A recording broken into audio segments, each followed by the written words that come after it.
Boa noite, boa madrugada, bom dia, boa tarde, seja lá qual for o horário que você estiver acompanhando mais essa história, essa viagem pela história da música cristã no Brasil. Novamente, hoje, o privilégio de conversarmos com Rodolfo Abrantes. Já nós vamos falar sobre essa volta dele às estradas, sobre a música nova, sobre muita coisa. Então, papo bom aí, sempre uma conversa com o Rodolfo, pelo menos uma por ano. E vamos lá, o nosso convidado já está aqui, gente. O homem está rápido. Opa, deu certo. Querido. E aí, tudo bem contigo? Quanto tempo? Meu amigo. Hoje nós temos uma pressão. O René entrou agora, já desistiu, o time dele já está apanhando. E eu estou sentindo que o Brasil vai ficar feliz hoje à noite. Acho que os dois vão ser eliminados.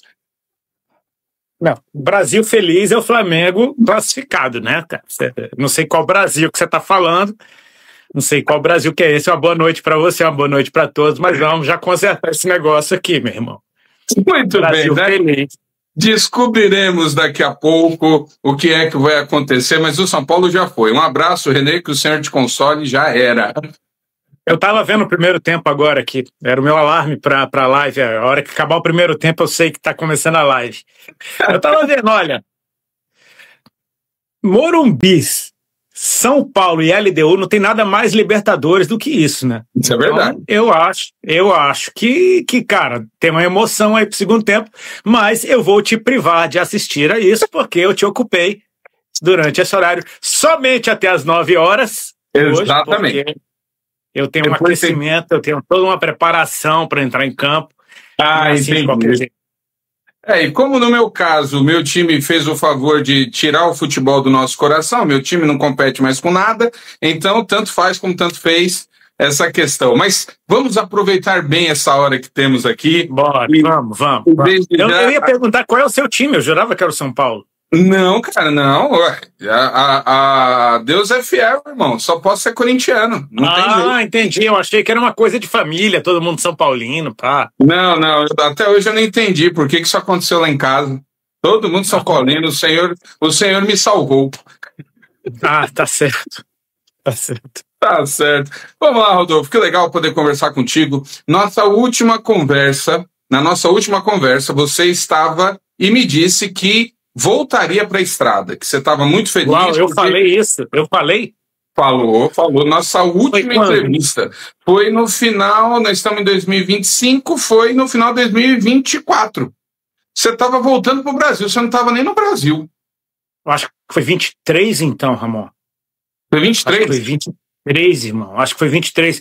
Porque ano passado, eu soltei Onde o Mel é Mais Doce, eu acho que a gente não conversou sobre Onde o Mel é Mais Doce. Nossa, então foi 23. Meu 23, pai.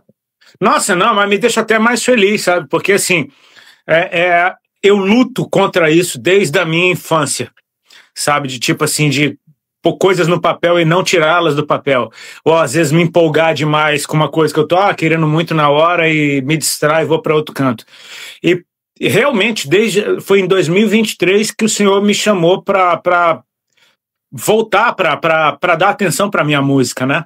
Esse veículo que, cara, ele me deu e eu, assim, não é de forma displicente, porque eu estava envolvido com ensino da palavra, com pregação do evangelho, com estar visitando as igrejas, mas 2023 foi aquele momento do meu ano sabático, né? Quando eu falei, ok, eu preciso entender o que é que tem agora para minha vida, né? Em qual posição desse time eu vou jogar agora.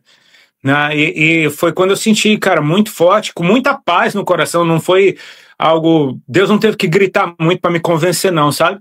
E eu oro para que tenha sido ele mesmo, né? Eu creio que tenha sido ele mesmo. Mas foi algo que fluiu de uma forma tão poderosa. E a forma como eu conheci o Jeff, que é quem cuida da produção da minha turnê, a forma como eu conheci minha banda, que foi tudo no mesmo dia, tipo, eu tava batendo em portas e nada acontecia, de repente, cara, num dia, numa conferência, eu conheci minha banda e o produtor que tá fazendo a minha turnê. Então, assim, as coisas se encaixaram e fluíram da maneira tão... E, cara, assim, na boa, eu tô tão feliz com esse negócio de estar na estrada de novo, sabe? Eu tô me sentindo muito eu, sabe? Tipo assim, quando... É um track que eu não quero soar repetitivo, porque eu já falei isso em muitos lugares, mas como a gente não conversa há muito tempo, acho que é válido falar aqui. Eu por muito tempo, eu fiquei, cara, negociando, né, o que eu deveria estar fazendo e, de certa forma, protelando, deixando isso para lá. E, cara, ver as coisas como elas aconteceram e o canal de comunicação que se criou com uma nova geração, poxa, para mim isso está sendo, cara, positivo demais. Estou muito feliz mesmo. Eu por muito tempo, eu simplesmente segui protocolos dos lugares que me convidavam, né? E poder estar na turnê onde eu faço o meu protocolo, né? De tipo assim, as pessoas que vão, cara, a um show da Microfonia Tour, assim, os relatos delas são muito parecidos, sabe? A galera primeiro fica de cara com o tamanho do show. São quase 3 horas de show, né? 2h30, 2h40 de show. Agora vai entrar algumas músicas novas. A música nova vai estar no set, tem mais uma coisinha nova. Então vai dar quase 3 horas de show. O Vitinho, Vitor Pradella, vai estar comigo nessa última perna da turnê. Então, assim, cara, eu pude criar, de certa forma, um ambiente onde eu possa fazer a minha parada. Onde eu possa cantar aquelas músicas que, cara, que eu não tinha oportunidade de cantar dentro de igreja porque elas não eram nada congregacionais, eram músicas mais para meditar e, sim, um som para você curtir. Mas uma coisa que eu percebi, a galera vai para cantar. E, assim, é muito legal porque eu percebi que, cara, o tema principal do que a galera tá cantando nos shows, e aí eu posso ver do que minha carreira falou, e não simplesmente de uma música isolada, é a alegria da salvação, sabe? De ver a galera simplesmente, cara, estando muito feliz de cantar o fato de ser salvo, sabe? Eu já vi muita gente, já participei de conferências e eu entendo a galera falando, cara, a gente tem que pregar o evangelho do reino, não o evangelho de salvação. Jesus nunca pregou o evangelho de salvação, ele pregava o evangelho do reino. Sim, eu entendo e concordo com isso. E eu entendo também que uma pessoa não vai fazer tudo. Uma vai fazer uma parte, outra vai fazer a outra, sabe? Eu me baseio muito naquilo que Jesus falou para os seus discípulos quando ele os enviou de 2 em 2, né? E eles voltaram felizes, os demônios se nos submetem, as doenças saem, as pessoas, cara, estão sendo libertas. E Jesus falou, não se alegrem porque os demônios se submetem ou porque vocês estão curando enfermos, mas se alegrem antes de tudo porque o nome de vocês está escrito no livro da vida. E eu pego essa frase de Jesus para mim, se alegre porque o teu nome está escrito no livro da vida. Se eu tenho um motivo para cantar minha alegria, meu irmão, é o fato do meu nome estar escrito no livro da vida. E nessas noites a gente tem celebrado bastante, enfim, está sendo muito legal. Desculpa, eu acho que eu já respondi umas 4 perguntas aqui, não é mesmo? Seguindo por aí, inclusive você tocou bem, né, essa questão de celebrar uma carreira. Eu te perguntei quantos anos, quando a gente combinou, aí a pergunta que eu te fiz foi, fazia quantos anos que você não estava na estrada para tocar? Porque você sempre viajou, né, e seguindo aí as conferências. Você falou mais de 20 anos, né? Foi desde o Rodox? Foi. Eu separo, assim, porque exatamente como você falou, eu me converti e comecei a fazer meu trabalho cristão e automaticamente eu já estava tocando, mas eram muito mais ministrações servindo ao ambiente de culto, né? Era fazendo louvor antes da palavra ou tocando em conferências. Nesse esquema de estar na estrada fazendo show, de estar... Por que eu acho importante falar isso? Por causa da arte. Porque um país que não dá valor para sua arte, ele tem uma cultura pobre. E a gente por muito tempo reclama da cultura do Brasil, mas a gente precisa entender que existe arte boa sendo bem feita. E tem muita gente, cara, que se você der um pouco de atenção, você vai perceber que tem uma arte de grande qualidade, a arte de teor positivo sendo produzido no Brasil. O Brasil é um país artístico. Em inúmeras formas, atores, escritores, compositores, artistas plásticos, pintores, enfim, arquitetos. Cara, tem tanta forma de arte no Brasil, tão rica, que a gente não pode simplesmente deixar isso de lado, né? E assim, voltar para a estrada fazendo show era um treco que eu não fazia há muito tempo. Eu não fazia desde o Rodox. Era algo que, assim, precisou de muita paciência, de assim, acostumar o povo que me ouve a entender, cara, agora a gente vai para um teatro, para uma casa de show. A própria questão do pagar ingresso, a galera não estava acostumada a pagar ingresso para me ver tocar, era sempre me vendo tocando nos cultos, que são completamente gratuitos e tem que ser. Mas eu creio que tem sido muito válido, sabe? Tem muito válido poder inspirar outros músicos a escrever suas próprias músicas. Cara, um adolescente, por exemplo, que vai num show desse e ele está começando a querer tocar um instrumento, ele pode ser inspirado e falar, cara, é isso que eu quero fazer pro resto da minha vida. E impactar essas pessoas de alguma forma, né?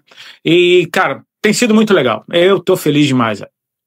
Eu queria pontuar a respeito dessas diferenças, porque assim, você hoje está com 50 e quantos?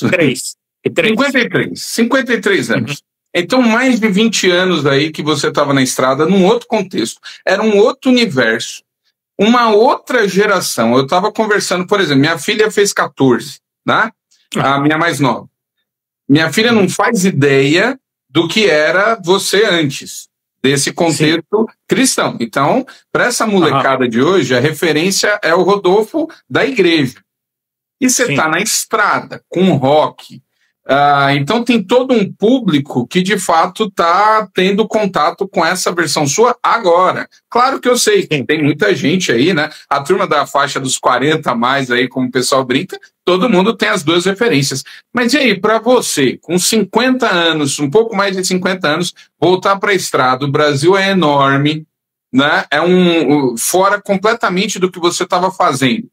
Como é que foi isso para você, Rodolfo, músico, né? Ali, já com uma idade diferente de quem estava na estrada antes, bem mais jovem. Como é que tem sido isso, esse choque? Cara, essa era uma dúvida que até eu tinha, né? Como é que vai ser isso de novo? Viajar, pô, eu estava acostumado a viajar sempre sozinho, no máximo com a minha esposa. E, de repente, agora viajar com uma tropa de, cara, mais 10 pessoas. Esse esquema de check-in, check-out, tudo mais demorado, horários não tão agradáveis. Eu tinha essas coisas na cabeça. E, cara, foi uma surpresa, porque assim, o pessoal da produção, todo mundo da equipe, desde a produtora, todos os roads, são todos cristãos. Você pode pedir oração para qualquer road da minha equipe, cara. Para qualquer técnico, a galera tudo é ponta firme, a maioria deles congrega inclusive na mesma igreja, são amigos de infância, então tipo assim, é uma equipe muito amiga, muito unida.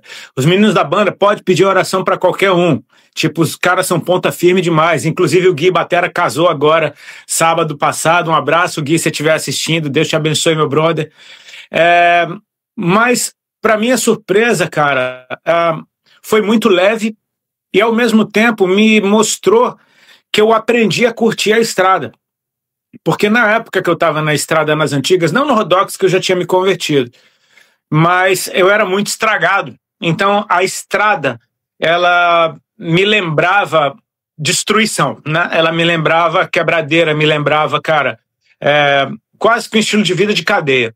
Eu lembro que na época que eu estava no Raimundos, às vezes eu me perguntava por que eu exagerava tanto em abusos, né? Tanto seja no sexo, na droga, até mesmo nas tatuagens. E eu percebia, cara, a gente vivia num estilo de confinamento tão severo que você extrapola naquilo que te faz lembrar que você é humano, ainda que sejam coisas negativas, né? E poder perceber que isso mudou dentro de mim. Por exemplo, os meus shows, eles são todos cedo. Eles começam todos 8 horas da noite. Então, ainda que seja um show longo, você termina antes das 11 horas, acabou. Você já pode estar voltando para casa de boa. Quem tem que pegar condução, consegue pegar condução. Ninguém tem que voltar de madrugada para casa. E eu posso jantar já no camarim e chegar no hotel antes da meia-noite e dormir. Então, cara, pô, isso é legal demais. É só uma questão de logística, de organização, né? E tem sido, cara, é incrível, alucinante mesmo. Eu volto para casa numa alegria. Eu tô aqui num pé e no outro, tô algumas 2 semanas já em casa, só preparando coisa de lançamento, me preparando para voltar pra tour. E, cara, eu fico na agonia para voltar pra estrada, que tá louco, velho. E quando eu tô na estrada, eu tô na agonia para voltar para casa. Doideira. E já tem algum desses shows, assim, que bateu, que você já coloca como um ponto, assim, ou algo, uma grande surpresa só nessa estrada? Seja público, seja a cidade, enfim, algo aí que você já coloque aí na tua lista aí de lugares que fizeram história. Cara, tiveram alguns, eu posso te citar por alguns pontos específicos que foram especiais. Por exemplo, Belém, cara, que é no norte do Brasil, é longe, as passagens são caras, a logística é difícil. A gente tocou num teatro lá, que era um teatro antigo, muito legal, bem tosco assim, mas muito legal, pequeno, sabe? Muito legal. E eu lembro que, cara, a gente tava indo assim, tipo, mano, vamos fazer o nosso melhor lá. As vendas no dia do show não estavam tão interessantes, meia casa, parece que vai ser legal. Quando chegou na hora, a galera compareceu, entupiu o lugar. E, cara, com uma energia incrível, o norte do Brasil é incrível. Esse show de Belém, assim, por ser um lugar pequeno, ficou uma bomboneira, por ter aquela surpresa da galera ter enchido o lugar no último minuto ali, assim, tipo, meu, foi uma surpresa muito legal. Mas tiveram outros, assim, tão incríveis. Por exemplo, uma coisa engraçada que tem acontecido são os pedidos de casamento no meio do show, né? E é sempre na mesma hora do show, cara. Eu não vou nem falar para não ficar empolgando o povo, pra galera não ficar pedindo os outros em casamento na empolgação, né? Casamento é coisa séria. Mas é muito gratificante durante a performance de algumas músicas que eu escrevi para minha esposa, ver, cara, o cara pedindo a menina em casamento, sabe? Aconteceram já umas 5 ou 6 vezes durante os shows, assim, na turnê.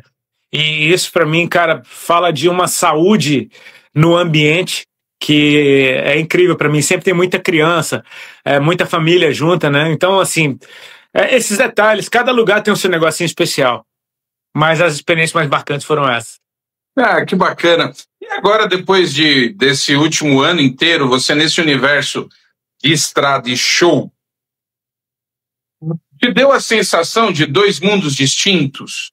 Você estava focado muito numa questão de pregar a palavra no ambiente de conferência de igreja. Aí agora você está na estrada show. Inclusive o teu público, a turma dividiu bem isso, não é necessariamente, não é que não seja culto, não vou entrar nessa questão do que é, né, de você estar adorando ali ou pregando, mas são ambientes muito distintos. Você ficou com essa sensação? Te surpreendeu? Tem te surpreendido o público do show com relação ao que você estava acostumado de igreja? Sim. Cara, surpreende bastante. Em primeiro lugar, porque o povo é o mesmo. Eles só vão para um lugar diferente. O povo que vai nos shows... Eu acho que se eu fizer apelo de salvação, não tem ninguém para aceitar Jesus ali. A galera, do jeito que eles cantam, a galera ali ama Cristo com vontade, sabe? Mas eu tenho essa veia evangelística, né? Evangelismo é a minha parada. Então, eu acho que esses ambientes que não são necessariamente uma igreja, eles... tem muita gente que tem barreiras. Então, assim, é um ambiente legal para a pessoa talvez ter um primeiro contato. Usar o fato de que eu tive uma carreira e muita gente gostava dessa carreira antiga que eu tinha. Então, eles podem matar a curiosidade do que eu tô fazendo agora. Mas o louco é isso, cara, porque os shows tem momentos que a adoração ela pega de um jeito bizarro. E ver isso acontecendo, por exemplo, dentro de um bar, cara, é muito mais poderoso do que ver isso acontecendo dentro de uma igreja. Porque dentro de uma igreja você espera que isso aconteça, dentro de um bar não. E quando você vê um bar com as mãos levantadas para o alto, adorando a Deus, você fala, velho, zerei a vida, é para isso que minha música serve. É para isso que eu sirvo. Sabe, de ver as pessoas tendo, principalmente os mais jovens, tendo esse tipo de experiência de adorar a Deus num ambiente completamente fora da atmosfera religiosa. Eu acho que isso, no mínimo, situa essas pessoas no seu papel ministerial dessa vida. Eu creio que missão é a tua vida, missão é onde você está, missão é quem estiver perto de você. Missão é a tua esquina, missão são teus vizinhos. E depois você pode partir para lugares mais distantes.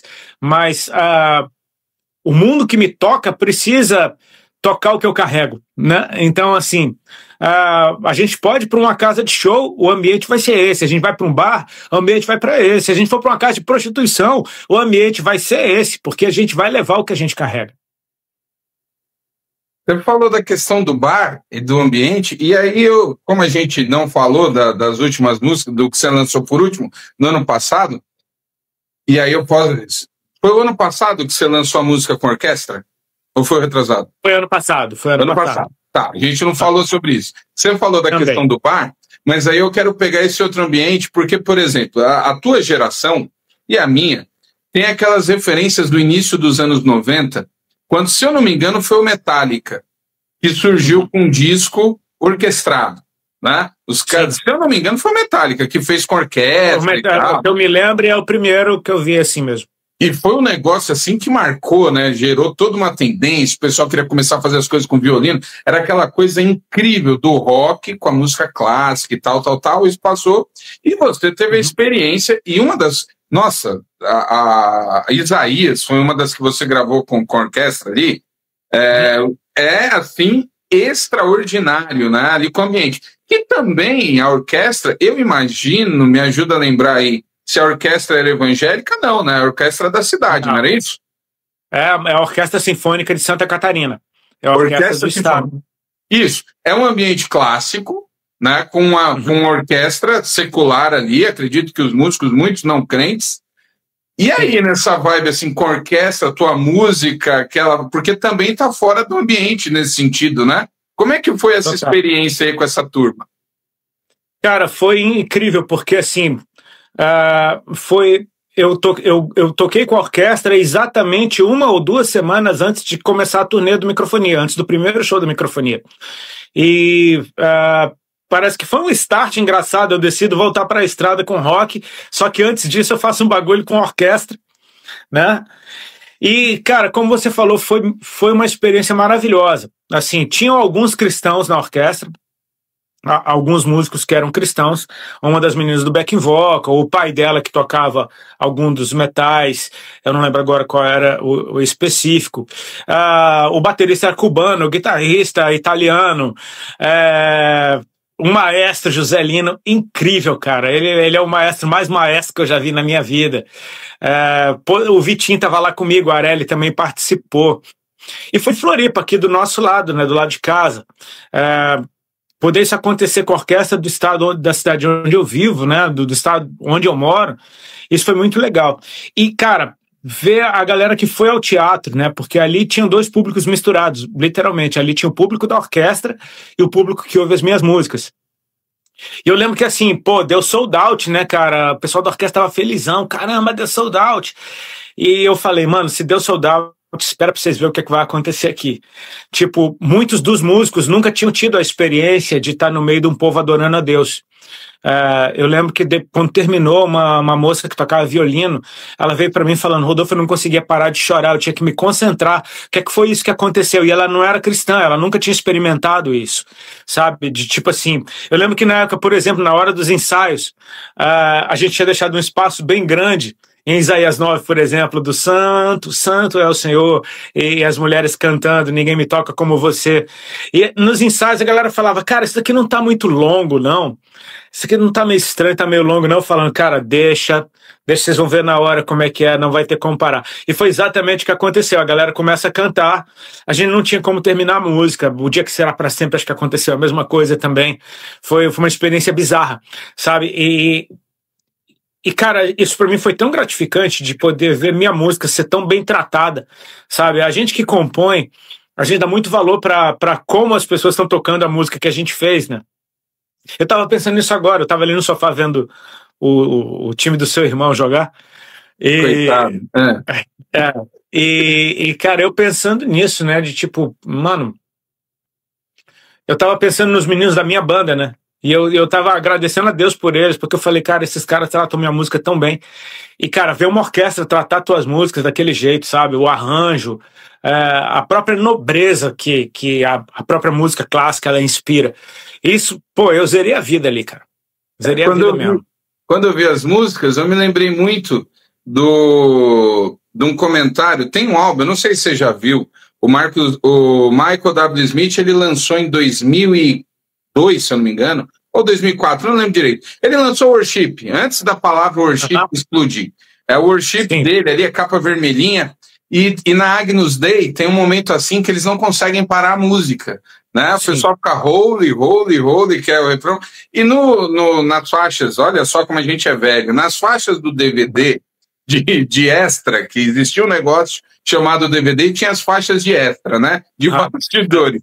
Ele fala sobre isso, ele fala, ó, a gente não consegue produzir algo assim, Não é algo Sim. que você faz, vamos fingir. Não, isso aconteceu. A gente não conseguia parar, o grupo, a banda começou a tocar também, e os backings chorar, e é uma música incrível. E foi a mesma sensação quando eu vi a música, né, Isaías, também desse jeito. Falei, nossa, pareceu muito. São momentos que não são produzidos, né? São momentos que, de fato, para quem nunca viveu, fica completamente norteado.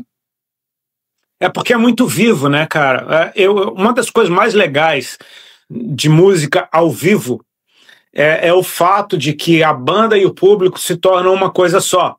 Né? Exatamente, tipo assim, às vezes eu encontro caras que falam, pô, meu sonho é cantar contigo. Falo, vai no show, a gente canta junto. Né? Eu tô lá para isso, é para cantar com as pessoas. Não é só cantar para as pessoas, é cantar com elas. Eu acho que a grande graça do ao vivo é exatamente o público. Porque se não fosse o público, bota uma banda tocando em cima do palco com um lugar vazio, fica perfeito o som, mas não tem aquele charme, né? Não tem aquele calor. E, cara, quando o público toma a batuta e o público começa a ser o maestro da parada, o público que começa a dizer se a música termina ou não, né? Tipo assim, cara, é como se eles dissessem, dá licença que a gente tá adorando a Deus, a gente não vai fazer isso com pressa, não. Incrível. E falando da estrada, a gente chega na música que você lançou antes de ontem, né? Tem 2 dias, não é isso? Foi. Eu ouvindo a música e pensando aqui, né? Eu falei, até comentei com o René e com a Soraya. A Soraya entrou aqui, minha mãe deve estar assistindo também. Soraya agora está importante, está nos States, né? Tá na gringa, como o povo diz, tá por lá, né? E está acompanhando aqui. E eu falei, se fosse para resumir ou para simplificar a música, se não a palavra, defina o que você viu. E a palavra que me vem, eu tenho escutado, né? É leve. Leve. Pouco bom. Eu não sei se tem, posso estar equivocado. A sensação que eu tenho é que das músicas que você lançou nesses últimos anos, o clipe, assim, é o mais leve, assim. A música, até a vibe que você coloca. Isso não, a letra não é leve, a letra é profunda, a letra é muito séria, a letra está falando de algo espiritual incrível, mas o sentimento que eu tive olhando, assim, caramba, como o Rodolfo tá leve, né? Essa coisa para cima, é a bicicleta ali, foi na Praia Brava ali que você gravou? Foi na frente de casa.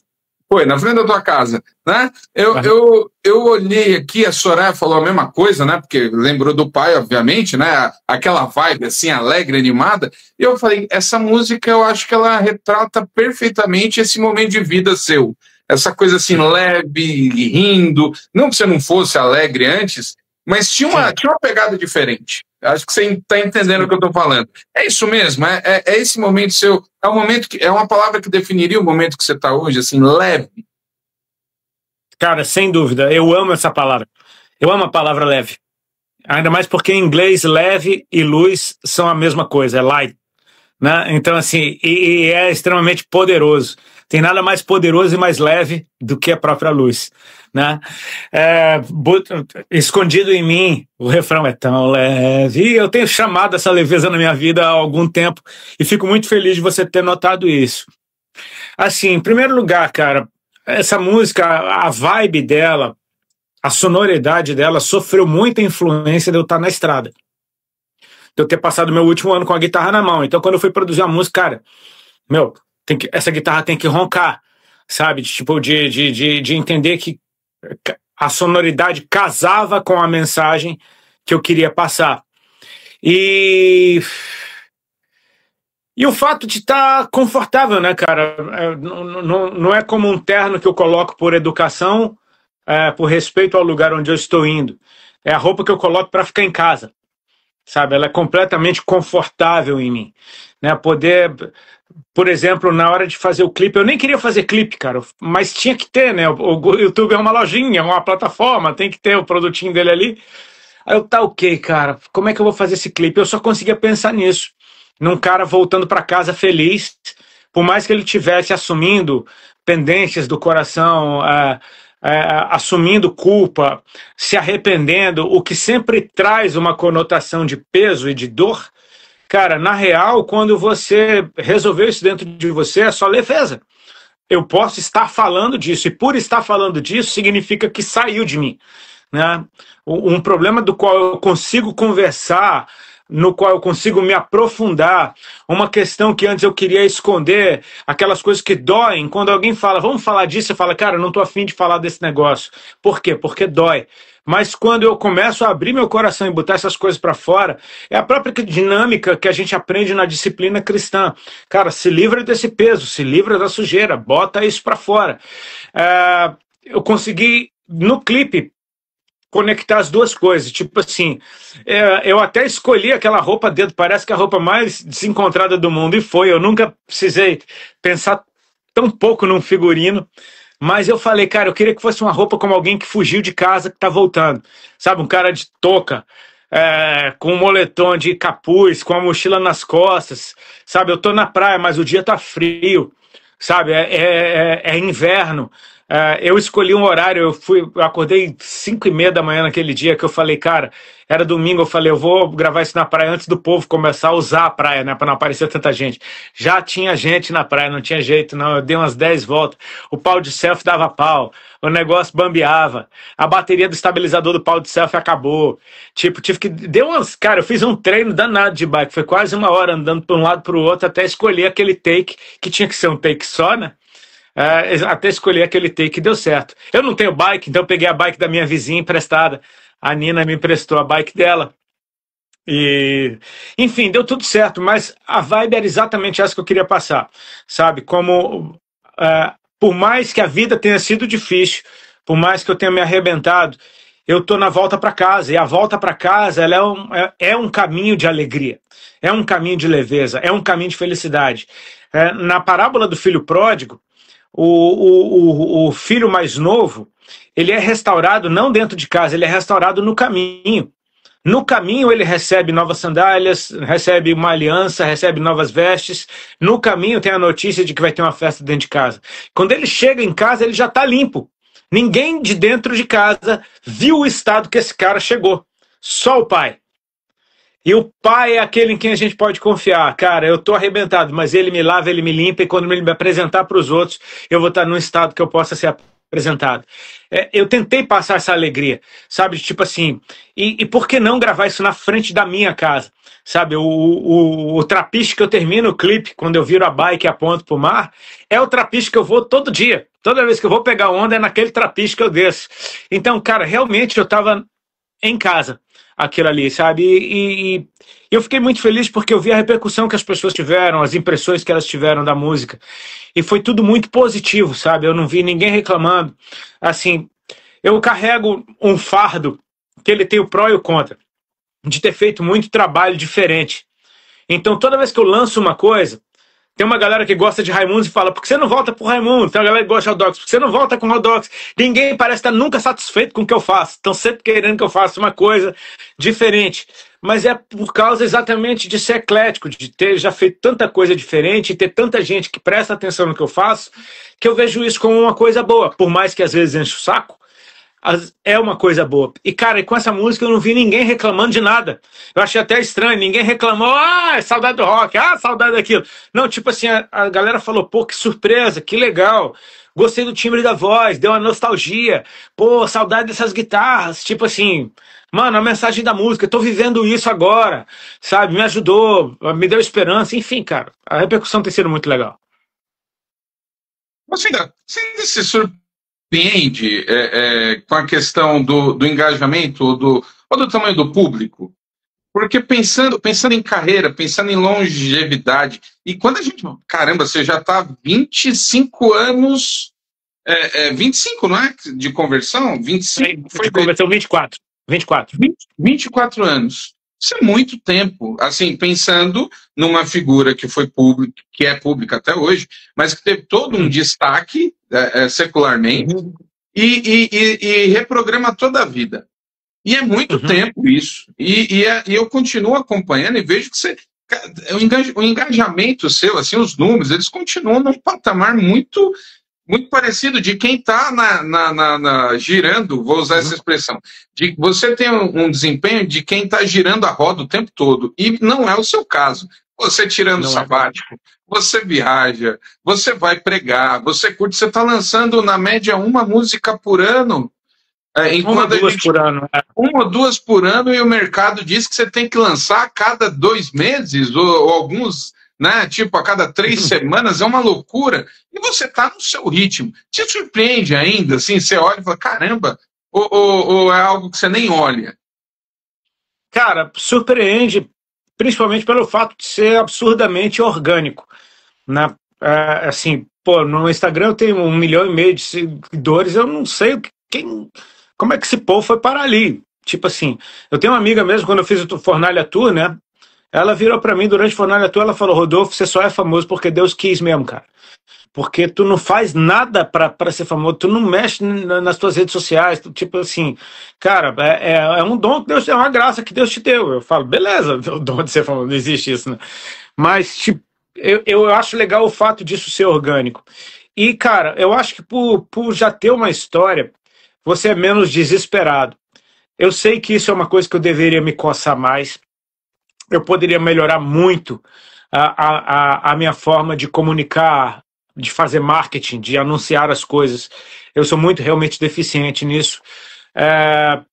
Mas, cara, de uns tempos para cá, de uns bons 20 anos para cá, eu tenho aprendido que sucesso é longevidade, sabe? Eu já não me cobro, não crio, não fico com ansiedade em dia de lançamento. Esse clipe tem que estourar, tem que explodir. Pô, se acontecer, maravilha. Mas eu aprendi que tem uma característica da minha música. Ela leva tempo para a pessoa consumir. E isso para mim fala de esperão, sabe? É diferente de eu pegar uma coisa diluída como essa água, deu um gole, pronto, desceu. Não, comida sólida você tem que mastigar, mastigar, mastigar, discernir os sabores, tentar discernir os ingredientes, e ainda tem todos os nutrientes entrando dentro de você. Isso leva tempo. E pode, mercadologicamente falando, não é a coisa mais agradável, mas se eu sei que é isso que eu vou fazer para o resto da minha vida, e que eu posso me manter atual e contemporâneo, simplesmente por estar vivo e ligado nesse tempo do que está acontecendo, isso não me traz peso, não me traz angústia, não me traz nada. Tipo assim, minhas músicas são assim, elas saem, elas levam tempo, daqui a um pouco o povo que me ouve aprendeu a cantar, daqui a pouco elas estão sendo gritadas no show e tá tudo certo. E uma das coisas que a turma fala muito para quem vai para a estrada é a respeito do seguinte: quem está na estrada não congrega, por questões óbvias. E você sempre foi profundamente integrado com a igreja local, inclusive, né? Você sempre foi uma pessoa de defender essa bandeira, você sempre teve conectado em igreja, e eu sempre achei isso incrível, inclusive enfrentando um monte de coisa que estourou aí o ano passado, 1 ano e meio mais ou menos atrás, teve toda uma questão. Como é que você está costurando isso, com um ano tão intenso na estrada e a sua vida com igreja local, a sua vida na questão de igreja? Cara, realmente a estrada atrapalha. Seus horários ficam todos bagunçados mesmo, isso atrapalha. E também tem o outro fato de que eu tenho dividido meu tempo no Brasil, quando eu estou em turnê, e fora do Brasil, quando eu não estou em turnê. Né? Tipo assim, eu aprendi que tem lugares fora do Brasil que é muito mais barato de se viver do que dentro do próprio Brasil. Então, assim, era um sonho que eu e minha esposa tínhamos de ter essa experiência de morar fora. Então a gente tem dividido muito o nosso tempo. Realmente bagunça. Mas eu entendo que eu só posso ter saúde nessa vida que eu tenho hoje, dentro de casa, por causa de uma cultura que me foi passada no tempo em que eu estava completamente aliançado com ministérios de igreja local, essas coisas. É uma coisa que, assim, é muito perigoso, quando principalmente alguém jovem quer simplesmente ter uma vida cristã desligado desse ambiente eclesiástico, porque existe uma cultura que nos é passada ali, existe uma educação que nos é passada ali. Por exemplo, eu até brinco que o trabalho mais fácil do mundo é ser de segurança do meu show, porque não vai ter BO algum. Não tem confusão, não tem, cara, não acontece, o segurança fica ali curtindo o show, né? Teve um show em especial, que eu lembro que o palco era baixinho, e a galera tava bem colada ali em mim, o cara a meio metro de mim, o pessoal da primeira fila. E eu lembro que caiu, estourou uma pulseira que eu tava usando. E ela caiu assim, entre os pedais e o carinha que tava na minha frente. E o cara ficava, olhava pra minha pulseira, olhava pra mim. Olhava pra minha pulseira, olhava pra mim. No final do show, minha pulseira tava lá no mesmo lugar. Palheta que cai. Cara, palheta, meu amigo. Palheta caiu, toma, virou bola, né? Cara, palheta caiu umas 3 palhetas naquele show, as 3 palhetas estavam ali na frente. O pessoal sabe, pode pegar, mas não pega. Porque tem uma educação que foi passada no ambiente eclesiástico, que quando você for em qualquer outro lugar, essa cultura e essa educação estão dentro de você. E é assim que a gente muda o mundo. Então, cara, eu sou completamente pró esse ambiente que nos reeduca. Eu sou a prova de alguém que precisava ser reeducado. E obrigado, Jesus, pela igreja. A gente está numa época em que o discurso de não precisar, o chamado do pessoal desigrejado, é muito forte, né? Muitas pessoas tentam aí minimizar a importância da igreja. E eu sempre vi esse ponto também, porque o Rodolfo sempre foi alguém que valorizou muito essa questão da igreja local, né? Então, esse discurso é importante. A turma vai para a estrada, não congrega, alguns acabam não querendo essa bandeira, mas concordo contigo, a igreja local é tão importante que foi o próprio Deus, né, que instituiu ali. A gente fica lendo as cartas. Então, esses dias, nessa questão de igreja, e a gente fica vendo, e às vezes até entrando em crise, porque a igreja local, obviamente, tem muito problema. E aí, olhando, falei, caramba, como é que pode, né? A Bíblia está falando tanto sobre igreja, está falando tanto sempre união, e a gente vivendo na dinâmica com tanto problema. E aí, assim, eu tive Deus literalmente falou comigo, né? Falou assim, olha, os textos que estão na Bíblia, eles não foram gerados porque a igreja, ela era boa, tranquila e suave, e escreveram a realidade. Quando Paulo escreve as igrejas, ele está mostrando como a igreja tem que viver, porque a igreja é uma grande bucha. É uma grande bucha, você sabe melhor do que ninguém. Sim. Tanto, você vai ver nas cartas, as cartas ali, no Novo Testamento, elas são quase que todas ensinando a respeito de doutrina, de vida cristã, exatamente porque a galera não sabia absolutamente nada. Tipo assim, era um bando de maluco, um bando de gente, de adorador de tudo que é Deus, doido. Tipo assim, como é que a gente faz para adorar Deus agora, né? Então a galera tá ali ensinando, mas esse problema sempre teve. Né? É aquele negócio, por eu não ser um pastor de igreja, eu consigo ouvir os dois lados, sabe? Eu tenho, a maioria dos meus amigos é pastor, né? Por causa dos últimos 20 anos que eu passei servindo a igreja. E eu sei que esse assunto pega para os pastores de uma forma especial, como não pega para outros. Né? Por exemplo, na época da pandemia, que todo mundo teve que ficar em casa, eu me lembro de muitos pastores reclamando, poxa, o pessoal não quer voltar para a igreja, achou bom ficar em casa. A gente tem aquilo que a gente falou, ok, pode ter dado uma preguiça mesmo, pode ter sido sem vergonhice, mas tem um outro ponto que a gente precisa parar para pensar, sabe, porque eu vou buscar Deus onde eu o encontro. E se o cara começou a ter encontros mais poderosos, profundos e intensos com Deus em casa do que em outro ambiente? Esse cara acabou preferindo o lugar onde ele encontra Jesus. Né? Então a gente precisa entender que existe a Igreja de Cristo e existe um monte de coisa operando num sistema podre que se chama de igreja também. E você nunca sabe diferenciar qual que é qual. Eu, muitas vezes, quando eu tenho oportunidade de falar para as pessoas à distância ou em vídeo ou alguma coisa, eu falo, cara, procura uma igreja perto da sua Bíblia. Sabe? Porque, assim, você vai encontrar, ela existe. Ela está ali, né? A gente precisa, às vezes, por exemplo, eu vou simplesmente dar um exemplo. A questão do feminismo, você vê as feministas gritando e reclamando. É muito fácil a gente dizer que isso é só mimimi, que isso é uma revolução, é uma revolta sem fundamento. Mas eu preciso entender isso também como uma denúncia, como homem, de tipo, cara, se as mulheres estão reclamando tanto dos homens, talvez, só talvez, a gente esteja falhando mesmo. Então a gente precisa aceitar essa denúncia para fazer uma autoanálise e entender, cara, essas pessoas não são sem vergonha, essas pessoas não estão alopradas, elas podem estar simplesmente machucadas e feridas. E será que não fui eu? Sabe, essa música Sujo Descalço, ela fala o tema dela principal é você encontrar dentro de você a parcela de culpa que você tem e que você só enxergava nos outros. É tipo, como você tá num ambiente e você tá reclamando, isso aqui tá errado, isso aqui não dá certo, isso daqui tá errado, beleza, tá todo mundo errado, e tu tá certo. Se você for sincero, você entra no teu quarto, vai orar, e olha para dentro do teu coração, porque você carrega os elementos do ambiente onde você estava, por pior que ele fosse.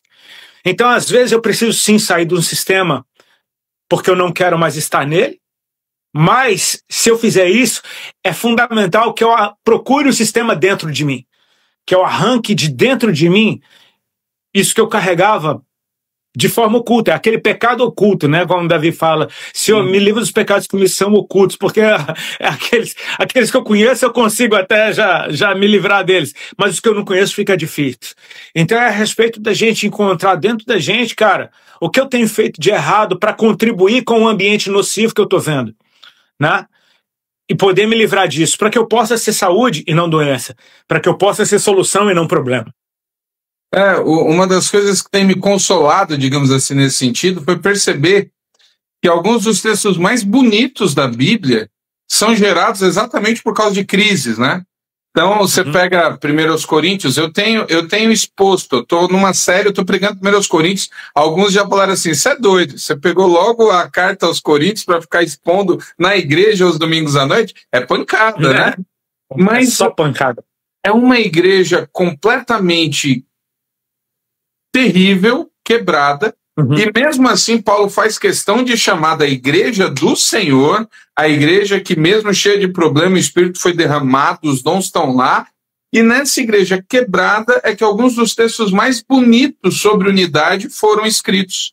É nessa igreja, pelo amor de Deus. É nessa igreja completamente quebrada e por causa do orgulho deles que Paulo vai escrever o hino ao amor, como você acabou de citar, numa igreja que não se amava, as pessoas não se amavam.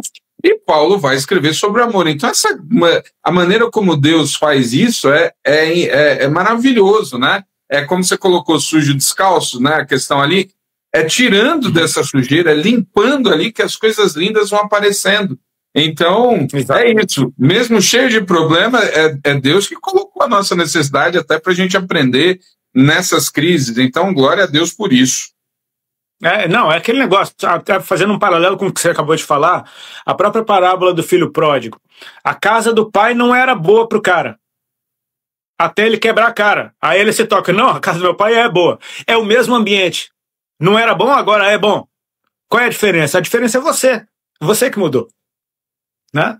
É aquele negócio, dá valor, né? Exatamente, e nessa parábola ainda tem até o outro lado, né? Que é o irmão que fica e não entende nada.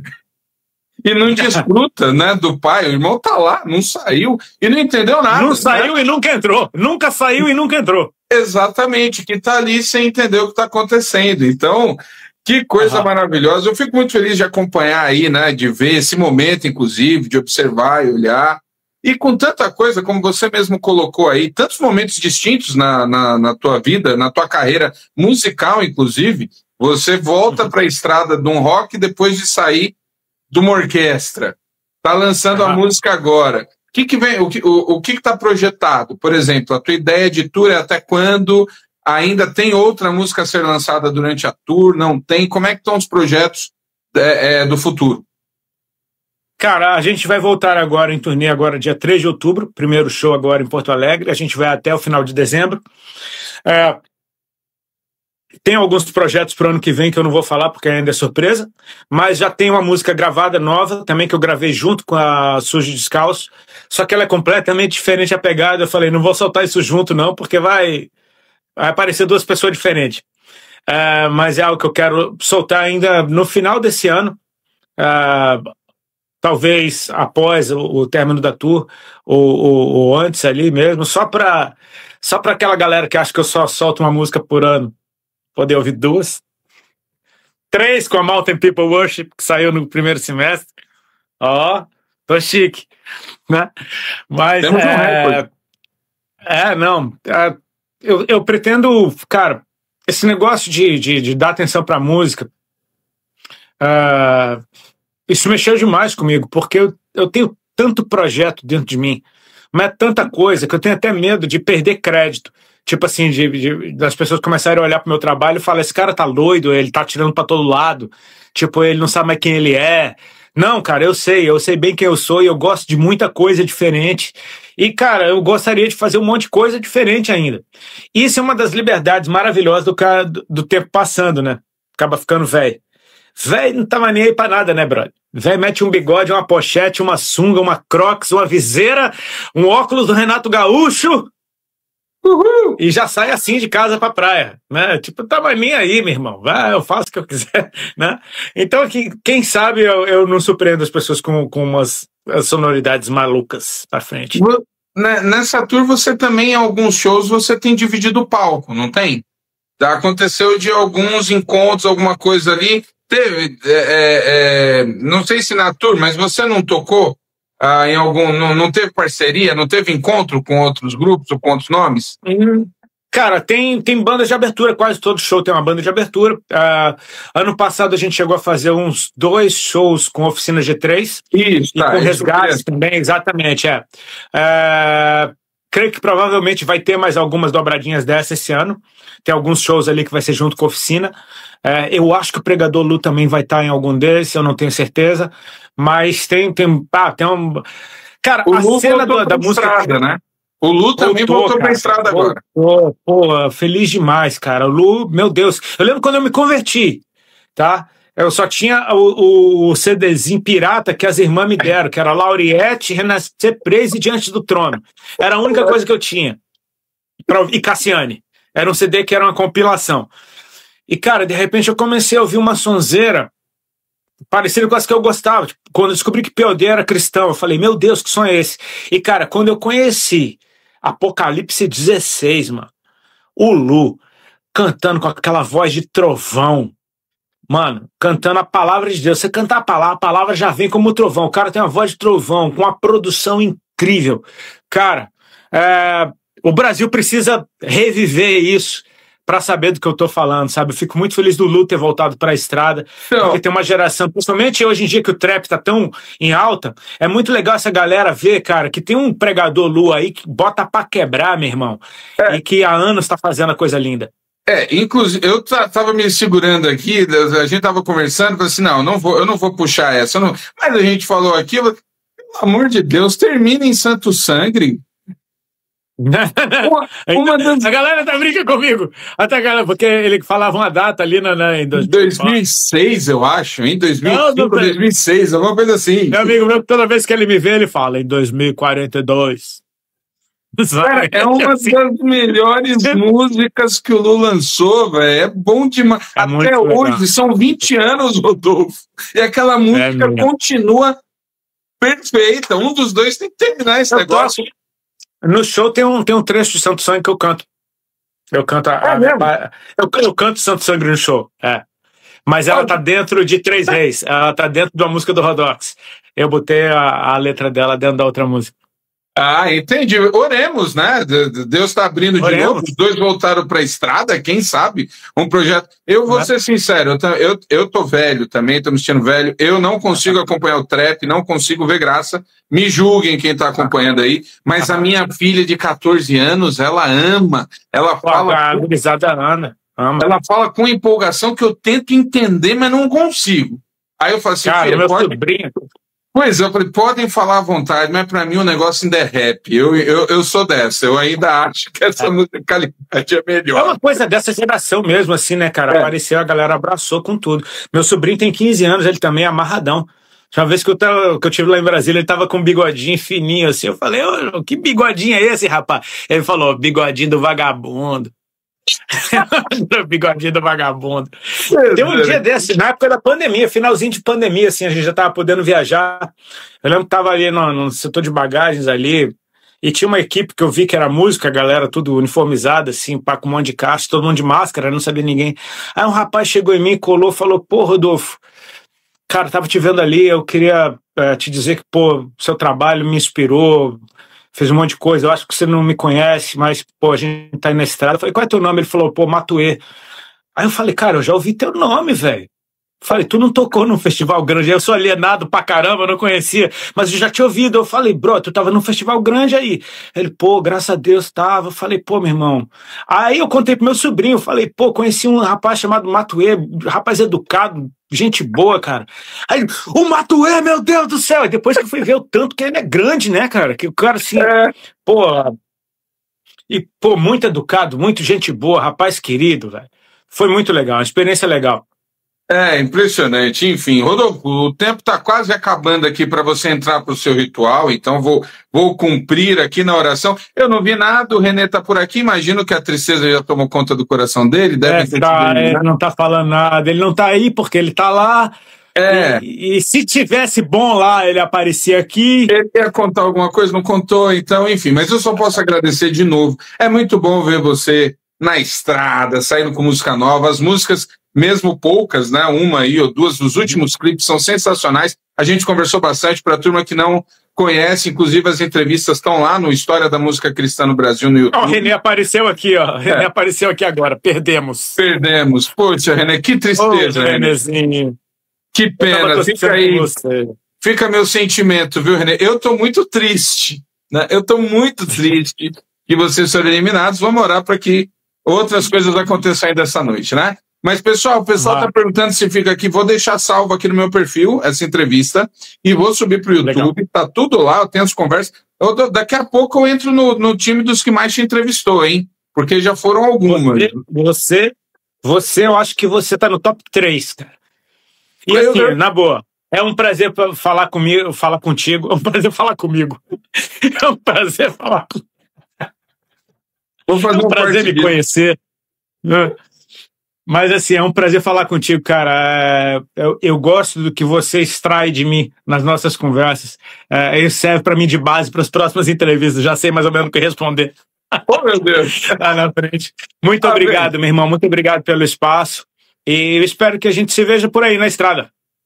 Vamos lá, quero muito. Eu tô na fase de apresentar as coisas para minha caçula, né? Então, onde posso levar, tô levando. Quem sabe? Vamos orar, vamos orar. Valeu. Teu próximo show, você volta para a estrada em que cidade, você lembra? Porto Alegre, dia 3 de outubro, Caxias do Sul, dia 4 de outubro. Agora, Porto Alegre. Vem. Bate, a coisa do futebol lá no Sul tá feia, hein? Pega, hein, cara? Pega. Tem que levar a alegria agora... desse povo lá. A coisa lá não tá boa também.